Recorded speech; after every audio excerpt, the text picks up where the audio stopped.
The bitter wind cut through the tattered wool of Helene Abbott's shawl as she trudged along the muddy path that led away from the village. 4 seasons had passed since the fever had taken her husband Thomas and their 2 daughters, leaving her alone in a world that had little use for a childless widow approaching her 50th year. The cottage they had shared now belonged to her husband's brother, and though he had permitted her to stay through the winter, spring had arrived, and with it, his patience had waned. "You have a place to go," he had told her that morning as he handed her the letter that had arrived weeks earlier. She had been unable to read it, and he had not bothered to tell her of its contents until now. "A cousin of your mother's has died. Left you some property north of here, near Willowbrook." Helene had not known she had any living relatives, let alone one who would remember her in death. Her mother had rarely spoken of her family, having been disowned for marrying a poor farmer. But the letter, which the village priest had read to her before she departed, confirmed it all. A woman named Margaret Allen, described as a distant cousin, had indeed bequeathed Helene a small property, a cottage and surrounding lands, in her will. "It is not much," the priest had warned her, his voice gentle with pity. "I know the place. It has been abandoned for years. The locals say it is cursed." But Helene had nothing else. The journey took 2 days.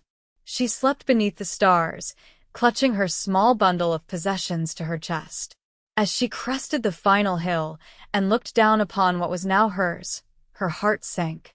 The cottage was little more than a ruin, its thatched roof collapsed in several places, its stone walls crumbling. The surrounding land was overgrown, wild and untended. A small, murky pond lay behind the cottage, choked with weeds and fallen branches. "This is to be my salvation," she whispered to herself, fighting back tears. "This pile of stones." As she approached, something moved in the tall grass near the cottage door, something rust-colored and swift. Helene froze, her breath catching in her throat. A fox emerged, regarding her with intelligent amber eyes. It was a vixen, lean and beautiful, with a white-tipped tail and alert, pointed ears. "Shoo," Helene said, waving her hand weakly. "Go on now." The fox did not move. It watched her with what seemed like curiosity, then turned and disappeared around the side of the cottage. Helene pushed open the weathered door, wincing at the loud creak of rusted hinges. The interior was dim and musty, cobwebs hanging from the ceiling beams. A simple wooden table stood in the center of the main room, covered in dust. A stone hearth dominated one wall, cold and filled with ashes. To her surprise, there were shelves lined with glass jars, their contents obscured by years of dust, and hanging from the rafters were bundles of dried herbs and flowers, now brittle with age. "So you were a wise woman," Helene murmured, running her fingers along the jars. Perhaps that explained the rumors of a curse. Villagers were often suspicious of women who knew the ways of plants and healing. She spent that first day clearing away cobwebs and sweeping out the dust, using a broom she fashioned from twigs and grass. She gathered wood for the hearth and managed to start a small fire as the sun began to set. The cottage had no bed, so she made a pallet of dried grass near the hearth and wrapped herself in her shawl. Sleep did not come easily. The night was filled with strange sounds, the hooting of owls, the rustle of creatures in the thatch, and once, the sound of something scratching at the door. When she opened it, heart pounding, she found the fox sitting there, a small hair dangling from its jaws. "I have no food to give you in return," Helene told it, bewildered by this offering. The fox dropped the hair at her feet and retreated a few paces, watching. Helene stared at the creature. "Are you Margaret's familiar, then? Is that why you bring me gifts?" The fox merely tilted its head, then turned and vanished into the darkness. The next morning, Helene skinned and cooked the hair, saving the fur and bones. Nothing could be wasted now. As she ate, she heard a noise outside, voices approaching. She opened the door to find a man and a young boy standing in what had once been a garden. "So it is true," the man said, his voice flat. Someone has come to claim the witch's cottage. My cousin was no witch, Helene replied, though she knew nothing of Margaret Allen. Cousin, is it? The man laughed without humor. I am Henry Stevens, headman of Willowbrook. This is my son, Carl. He gestured to the boy, who looked to be about 10 years old. The child stared at Helene with wide, curious eyes. I came to offer you coin for this land. It is worthless to you, but joins with my property. I would make fair payment. I have nowhere else to go, Helene said simply. Henry's face hardened. No one can live here. The soil is poor. The water in that pond is foul. You will starve before summer's end. Then I will starve on my own land. The man's eyes narrowed. Very well, but when hunger drives you to reconsider, my offer stands. He turned to leave, then paused. Be warned, strange things happen here. The old woman was mad at the end. Talked to animals. Claimed the fox was her friend. He spat on the ground. Unnatural. After they departed, Helene explored the property more thoroughly. The cottage had a root cellar accessed through a trapdoor in the floor, where she found potatoes and carrots, withered but still edible. Outside, beneath the tangle of weeds and brambles, she discovered the remnants of what must have been an extensive garden. Some hardy herbs still grew, thyme, rosemary, sage, struggling amidst the chaos. The pond, though covered in a film of algae, was fed by a small spring that bubbled up from beneath a flat stone. When Helene cleared away some of the debris, the water began to flow more freely, and she glimpsed small fish darting in the depths. Perhaps it is not so worthless after all, she murmured. That night, the fox returned, this time scratching persistently at the door until Helene opened it. What is it you want? She asked. The fox darted a few paces away, then looked back at her, clearly wanting her to follow.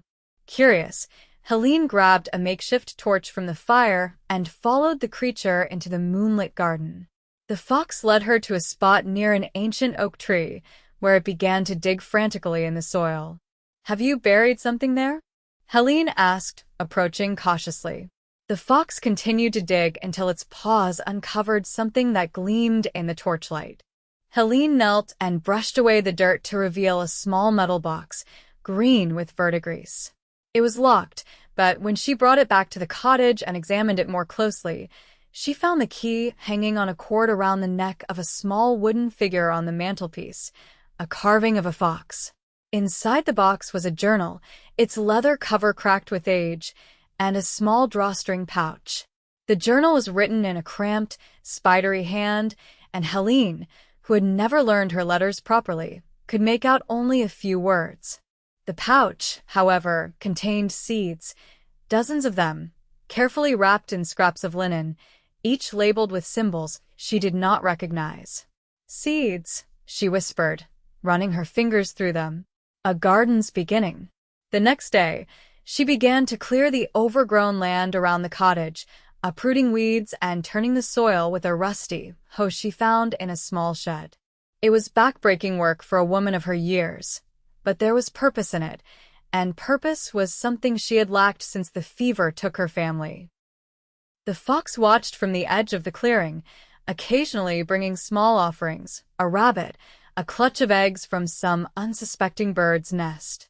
Helene always thanked the creature, wondering at this strange alliance. A week after her arrival, as she was clearing stones from what would become a vegetable plot, she found a smooth river stone with a symbol carved into it, the same symbol that marked one of the seed pouches. She set the stone aside and continued working, only to find another, and another, each marked with different symbols that matched her seeds. Markers, she realized. She was showing where to plant each kind. Following this discovery, Helene began to plant the seeds according to the stone markers. Some went into the ground near the pond, others along the edge of the woods, still others in circular patterns around the cottage itself. Though she did not understand the plan, she trusted that her cousin had known what she was doing. As she worked, she became aware that she was being watched not only by the fox but by human eyes as well. Occasionally, she caught glimpses of Carl Stevens, Henry's son, observing her from the cover of the trees. When she called out to him, he would flee. One morning, however, he did not run. Instead, he approached the fence line, a bundle clutched in his arms. "Father says you are a witch like the old woman," he said without preamble. "And what do you think?" Helene asked, leaning on her hoe. The boy shrugged. "I think you work too hard to be a witch. Witches use magic, not their hands." He thrust the bundle toward her. "Here. Mother does not know I took these." Inside were vegetable seedlings, cabbage, onions, turnips, wrapped in damp cloth. "Why would you help me?" Helene asked, genuinely puzzled. Carl scuffed his foot in the dirt. "The old woman was kind to me. She showed me the fish in the pond. Said they were magic fish that granted wishes if you caught them and set them free again." Helene smiled. "And did you catch any?" "Once. I wish that my father would not be so angry all the time." The boy's face fell. "It did not work." "Some wishes take time," Helene said gently. "Thank you for the seedlings. Would you like to help me plant them?" Carl glanced nervously over his shoulder, then nodded. Together they worked until midday, the boy proving surprisingly knowledgeable about gardening. As they worked, he told her about the village, about how everyone had feared Margaret Allen, yet came to her secretly when they needed remedies for their ailments. "Father came too," Carl confided, "when my mother's cough would not heal. The old woman gave him a potion, and Mother got better. But then she died, the old woman, I mean, and Father said it was judgment from God for her unnatural ways." "And what did your father give her in return for the medicine?" Helene asked, a suspicion forming. "A promise," Carl said. "I do not know what kind. They argued about it when they thought I was asleep." As spring warmed into summer, remarkable things began to happen in Helene's garden. The seeds she had planted grew with astonishing vigor, producing plants she had never seen before, flowers in impossible colors, herbs with intoxicating scents, vegetables that grew to twice their normal size. The pond cleared as water lilies spread across its surface, their flowers opening at night to reveal luminous centers that glowed like tiny moons. And always, the fox was there, sometimes bringing small treasures, a bright feather, a perfect shell that must have been carried from some distant shore, a smooth stone that sparkled in the sunlight. Helene began to leave small offerings in return, the choicest bits of meat, a saucer of milk, honey drizzled on a flat stone. Carl visited almost daily now, slipping away from his chores to help with the garden. He had a gift for coaxing even the most reluctant seeds to sprout, and under his care, the vegetables thrived. He brought news from the village, how people were beginning to whisper about the strange garden taking shape at the old Allen place, how some claimed to have seen lights dancing above the pond at night. "Father is worried," Carl told her one afternoon as they harvested the first of the summer peas. "He says you have bewitched the land that should be his." "Why should your father believe this land belongs to him?" Helene asked, though she already suspected the answer. Carl hesitated, then reached into his pocket and pulled out a folded piece of paper. "I found this in a strongbox. I cannot read all the words, but I recognize the drawing of this place." The paper was a contract, written in a formal hand. Though Helene could not read it entirely, she could make out Margaret Allen's signature at the bottom, and beside it, Henry Stevens's mark. There was mention of payment, of transfer of property upon certain conditions. "He wanted her land," Helene murmured. "But she did not sell it to him. She gave it to me instead. Father says he had an agreement with her, that she promised him the land if he—" Carl trailed off, his young face troubled. "If he what, Carl?" "If he protected her from the village council. Some wanted to accuse her of witchcraft after old Master Thorne's cattle sickened. Father stopped them. But then she died anyway, and the land went to you instead." Helene carefully folded the paper and gave it back to Carl. "You should return this before it is missed. And you should be careful what you say to your father about me, or this place?" The boy nodded solemnly. "I will not betray you. The fox would be angry if I did." "The fox? She talks to me sometimes," Carl said matter-of-factly. "Not in words, but I understand her anyway. She says the garden will protect you if you protect it in return." Helene might have dismissed this as childish fancy, but she had seen too many strange things since coming to this place. The fox that brought gifts. The seeds that grew into plants unknown to her. The lights that sometimes danced above the pond in the darkest hours of night. "What else does the fox tell you?" she asked. "That there is treasure buried here. Not gold, but something more valuable." Carl's eyes were wide and earnest. "She tried to show me once, but I was afraid to look." That night, Helene dreamed of her cousin Margaret, though they had never met in life. In the dream, Margaret was younger than Helene, with bright eyes and hands stained green from working with plants. "You have begun well," Dream Margaret told her. "But there is more to do. The garden must be complete before the harvest moon, or all will be lost." "What am I growing?" Helene asked. "These plants are like none I have seen before." Margaret smiled. "They come from far away, from lands across the sea, where magic still flows freely. My sailor brought them to me, one seed at a time, over many years." "Your sailor?" "My love. He could not stay, but he always returned, until the sea took him. Look for his letters. They will tell you what you need to know." Helene awoke with the first light of dawn, the dream still vivid in her mind. She rose and began to search the cottage methodically, looking for any hidden compartment or secret place where letters might be concealed. It was the fox who showed her, scratching at a loose stone in the hearth until it came free, revealing a small hollow behind. Inside was a packet of letters bound with faded ribbon and a small wooden box containing a ring, a man's signet ring, bearing a crest of a ship riding the waves. The letters were love letters, spanning more than 20 years, from a man who signed himself only as "Your faithful captain." He wrote of voyages to distant lands, of strange plants and animals he had seen, of seeds and cuttings he had smuggled back for his beloved Margaret. And he wrote of a son, a child left with Margaret when duty called the captain back to sea. "I will return for you both," the last letter promised. "When my service is complete, we shall go to the estate that is my birthright, and our son will take his proper place as my heir." But there was no record of the captain's return, and the letter was dated 15 years earlier. Helene took the letters to Carl when he came that afternoon. "Can you read these properly?" she asked. "My learning is limited." The boy was a better reader than she had expected, having been taught by the village priest. As he read aloud, his voice grew increasingly excited. "The captain was a nobleman," he exclaimed. "Listen. My father the Earl does not yet know of you or our child, but when I return with the fortune I have made, even he will not deny my choice of bride." An earl's son, Helene mused. And he and Margaret had a child, a son who would be a man grown by now. Carl's face fell suddenly, and he set the letters aside.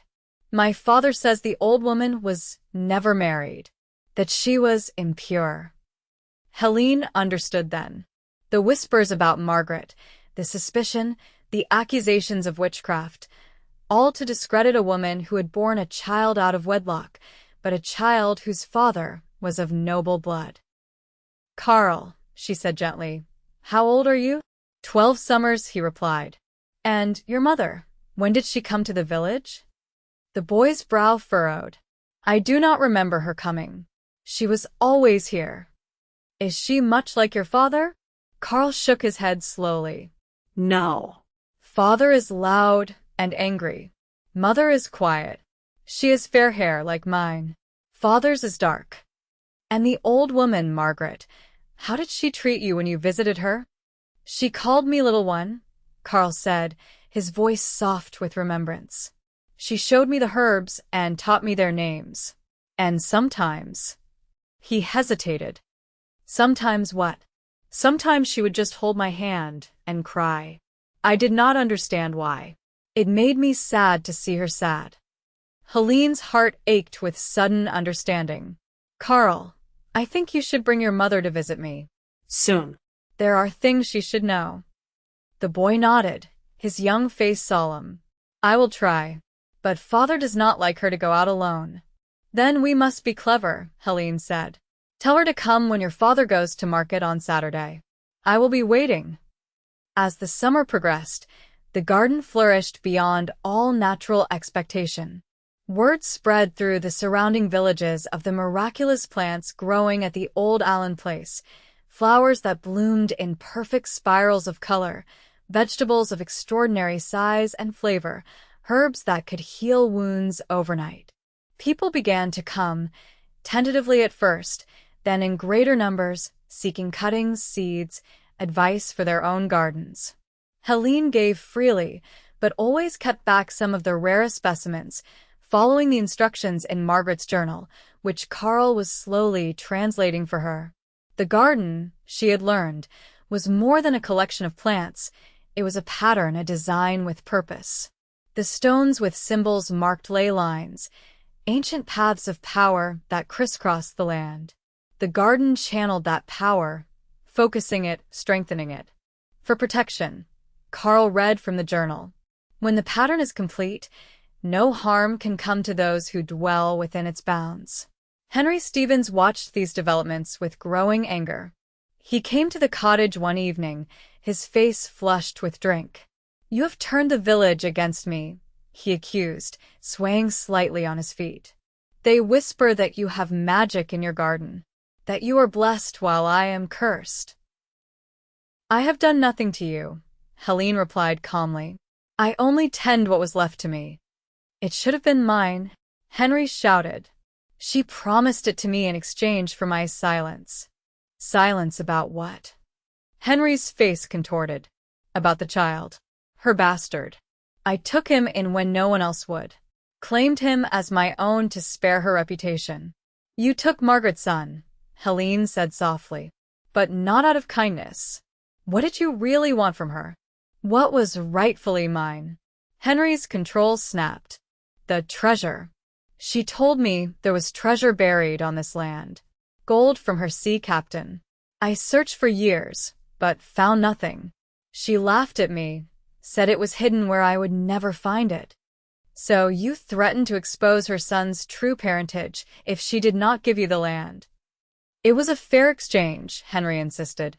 But then she died before signing the final deed, and you appeared. He spat on the ground. Her kin, as if a witch like her would acknowledge family. She acknowledged what was important, Helene said. Now leave my property, Henry Stevens, before I show you just how much I have learned from my cousin's journals. It was a bluff, but it worked. Henry retreated, shouting threats over his shoulder. The next day, Carl's mother came to the cottage. Catherine Stevens was a faded woman with frightened eyes, but in her face, Helene could see echoes of the vibrant Margaret from her dreams. Carl says you have news of his grandmother, Catherine said hesitantly. Helene invited her into the cottage and showed her the letters and the signet ring. As Catherine read, tears began to stream down her face. I was told she died birthing me, she whispered. That I was an orphan Henry's family took in from charity. He lied, Helene said gently. Margaret Allen was your mother, and your father was a nobleman who never returned from the sea, which makes Carl the great-grandson of an earl. Catherine touched the signet ring with trembling fingers. All these years, living in fear of Henry, believing I owed him my life. You owe him nothing. And this land, it rightfully belongs to Carl as Margaret's descendant. Catherine's face hardened with sudden resolve. Henry must never know what you have told me. He would. She broke off, her hand going to her cheek, where a fading bruise was partially concealed by her head cloth. He hurts you, Helene said. Catherine looked away. Not when he is sober. But the drink. You and Carl could leave him. Come here. This cottage is small, but there is room. He would find us. And he has friends in the sheriff's office. He would claim I had abandoned my marital vows. Unless, Helene said slowly, we could prove that your marriage was based on a lie. That he took you in knowing you were Margaret's daughter, intending to gain control of her property through you. Hope flashed in Catherine's eyes, quickly replaced by fear. How could we prove such a thing? It would be my word against his. Perhaps the fox knows, Helene said, glancing at the windowsill where the creature had appeared, as if summoned by their conversation. She seems to know all the secrets of this place. That night, Helene followed the fox again, this time to the pond. The creature led her to a spot where a large flat stone lay partially submerged in the water. When Helene tried to move it, she found it was too heavy for her alone. The next day, she enlisted Carl's help. Together, they managed to shift the stone, revealing a small cavity beneath. Inside was an oilskin packet, miraculously preserved despite its watery hiding place. Within the oilskin were documents, ship's papers, a naval commission for one Captain Edward Sutherland of His Majesty's Navy, and a letter bearing the seal of the Earl of Westhampton, addressed to my son. Carl read the letter aloud, his voice growing more excited with each line. It acknowledged Captain Sutherland as the Earl's second son, expressed regret for their estrangement, and formally recognized any issue of your body as rightful heirs to a portion of the Sutherland estate, including lands and an annual income. It is dated just before the captain's last voyage, Carl said. He must have left it with great-grandmother for safekeeping, in case he did not return. This is the treasure Henry Stevens has been seeking, Helene realized. Not gold, but proof of Carl's birthright and Catherine's. With this evidence, they formulated a plan. Catherine would take the documents to the county magistrate, bypassing the local sheriff who was in Henry's pocket. The letter from the Earl, combined with the captain's signet ring and naval commission, would be proof enough of Carl's lineage. As for Henry's deception, that might be harder to prove, but the attempted contract between him and Margaret suggested he had known the truth all along. As the summer waned and the harvest moon approached, Helene and Carl worked feverishly to complete the garden according to Margaret's design. The final pattern was taking shape, a vast spiral of plants arranged by color, size, and magical property, all centering on the pond. Henry Stevens, meanwhile, grew increasingly unstable. He was seen in the village, drunk and ranting about witchcraft and stolen treasure. He threatened to burn the cursed garden and drive Helene from the land by force. Catherine, who had been making secret preparations to leave him, warned Helene of his plans. He has gathered men who share his fear of the old ways. They plan to come on the night of the harvest moon, when they believe your powers will be strongest. Then we must be ready, Helene said. The garden will be complete by then. If Margaret's journal speaks true, it will protect us. On the night of the harvest moon, Helene, Catherine, and Carl gathered in the garden. They had spent the day placing the final stones in the pattern and planting the last of Margaret's seeds, tiny black things that Margaret's journal called night bloomers, said to open only in moonlight. As darkness fell, the garden began to transform. The flowers that had closed with the setting sun now reopened, their petals glowing with an inner light. The pond reflected the harvest moon perfectly, doubling its golden radiance.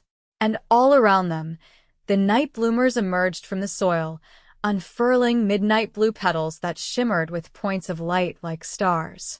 The fox appeared at the edge of the clearing, not alone this time but accompanied by a dozen others, their russet coats silver in the moonlight. They formed a circle around the garden's perimeter, silent sentinels with gleaming eyes. The pattern is complete, Helene whispered, feeling the power humming in the earth beneath her feet. From the direction of the village came the sound of angry voices and the flickering of torches. Henry had gathered his mob. We should hide, Catherine said, fear evident in her voice. No, Helene replied. We will stand our ground. The garden will protect us. The mob arrived at the edge of the property, Henry at their head, a burning brand in his hand. He stopped short at the sight before him, the glowing garden, the circle of foxes, the three figures standing calmly in the center. "Witchcraft," he roared. "See how they consort with beasts and raise unnatural lights. This evil must be cleansed with fire." He stepped forward, only to find his path blocked by the foxes, which had formed a living barrier. They made no sound, but their intent was clear. None would pass. Stand aside, vermin. Henry swung his torch at the nearest fox, which dodged effortlessly. At that moment, the sound of horses approached from the opposite direction. Into the clearing rode 3 men wearing the livery of the county magistrate, led by a 4th whose fine clothing marked him as a man of means. "Henry Stevens," called the magistrate, "you are charged with fraud and attempted theft of property. Surrender yourself." Henry turned, his face contorted with rage and fear. "This is a local matter. You have no jurisdiction here." "I beg to differ," said the finely dressed man, dismounting. He was elderly but carried himself with dignity. "I am Lord Richard Sutherland, Earl of Westhampton. I have come to meet my great-grandson, Carl Sutherland, rightful heir to the Sutherland estate." The villagers, already unnerved by the strange sight of the garden, now murmured in confusion. Some began to back away, unwilling to oppose a nobleman. "Lies!" Henry shouted. "The boy is my son." "The documents prove otherwise," said the magistrate. "Your wife has provided evidence that you knowingly married her to gain control of this property, concealing her true parentage from her." Henry looked wildly at Catherine, who stood tall beside Helene. "Traitorous witch! You conspired against me." In his fury, he flung his torch directly at her. What happened next would become legend in the village for generations to come. The torch seemed to slow in midair, its path diverted by an unseen force. It landed harmlessly in the pond, where it hissed and died. At the same moment, the foxes moved as one, surrounding Henry and herding him away from the others. He stumbled and fell, and when he rose, his anger had turned to terror.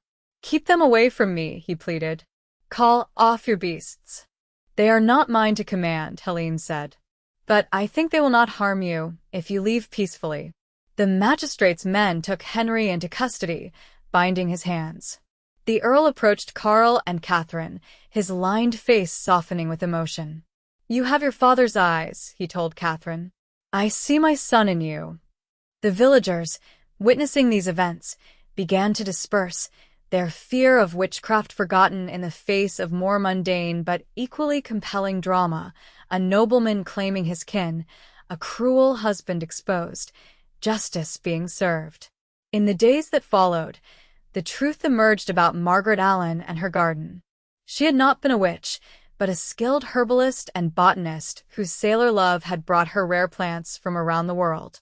Together they had planned the garden as a legacy for their daughter and future generations, a place of beauty, healing, and protection.